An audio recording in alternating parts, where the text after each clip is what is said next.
первого взгляда зрителя поражает буйство красок, костюмы и аксессуары, художественные приемы и элементы, мелодии и голоса, насыщенность зашкаливает. Режиссер Илья Можайский преподнес любовный напиток в новой обертке. И в современном исполнении комическая опера, 40-я по счету у Гаэтано Доницетти, подтвердила звание одной из самых блистательных. Сюжет немножко наивный, и нам хотелось для того, чтобы зрители себя чувствовали комфортно, найти какой-то современный ход. Поэтому мы придумали такой ход, он, может, не новый, о том, что сегодня снимается клип рекламный любовного напитка, и актеры, которые вместе с режиссером, который снимает этот клип, они весело, озорно играют неожиданно в эту историю про любовный напиток, который рождается из книги, которую читает Адина. Место действия – съемочная площадка, в оригинале деревенский пейзаж. История про влюбленного робкого Немарину и красавицу Адину. Ее совершенно не интересует верная и постоянная любовь. И все в прямом эфире транслируется на экранах.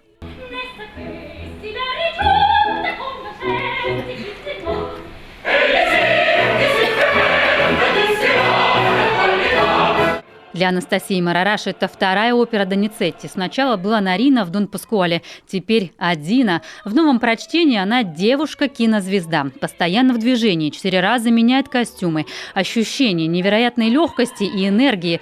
Но роль одна из сложных и вокально, и сценически. Она должна быть где-то очень мягкая, где-то очень элегантная. При этом вокальная партия быстрая, множество очень высоких нот. Это все нужно как-то вместе совместить. И по пластике, и по вокалу. Вот в этом, наверное, самая главная сложность. Мечтая о взаимности, Немарина ищет способ влюбить в себя взбалмошную Адину. Как ребенок, он верит в силу чуда эликсира. Комедия с таким сюжетом повторяется из века в век. У нас был Чумак, да, который вот заряжал воду в России. И все верили вот в эту вот историю, что да, действительно вода заряжена. И также в этом спектакле все то же самое. Один провокатор, то есть обманывает, зарабатывает деньги. Ну, собственно, в общем, идея такая достаточно простая. Вот. И поэтому вот родился такой паровозик, который едет по этим детским рельсам, вот, привозит этот напиток. Атмосфера веселой суматохи. Жителям наивного, почти детского мира странствующий шарлатан кажется добрым волшебником. Дулькамар в исполнении московского артиста Дмитрия Степановича влюбил в себя и весь зрительный зал. Кажется, и правда его зелье действует. Бакалавр магический, астролог, ясновидящий. Всех может исцелить, заклятие, порчу снять, приворожить.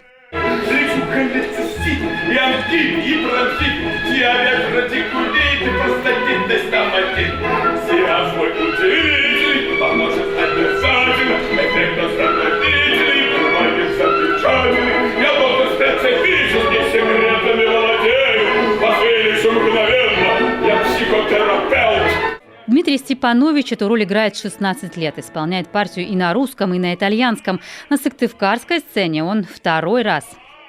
Я потрясен здесь работой, например, хора сильнее всего. У нас в партии больше всего связи с хором. И как бы я ни играл, я вижу удивленные глаза партнеров. И ответ их такой, какой я подаю. А потом они что-то такое дают, что я едва успеваю отреагировать сам. И это все классика. Так было, так должно быть. Это настоящий театр. Он такой и есть. В программе «Сыктывкар Сатулус» это только первая новинка. Вслед за итальянской оперой зрители познакомятся с самым популярным в мире американским балетом Джорджо Баланчино. Это хореограф грузинского происхождения, положивший начало современному неоклассическому балетному искусству. У нас будет совершенно новый Онегин, потому что будет и дирижер новый, и приглашенные солисты, и Онегин, и Татьяна будут новые. Вот. Ну и, конечно, у нас будет новое завершение всего концерта. Мы будем играть с Мацуевым. Второй концерт Рахманинова. Это тоже для нас новое. В Сыктывкар уже прилетели солисты Большого. С их участием пройдет гала-концерт. Цивильский цирюльник представит Московский театр «Новая опера». Сыктывкарская весна открылась фееричным салютом и продолжит восхищать своих зрителей. Ольга Коняева, Павел Фетисов, телеканал «Юрган».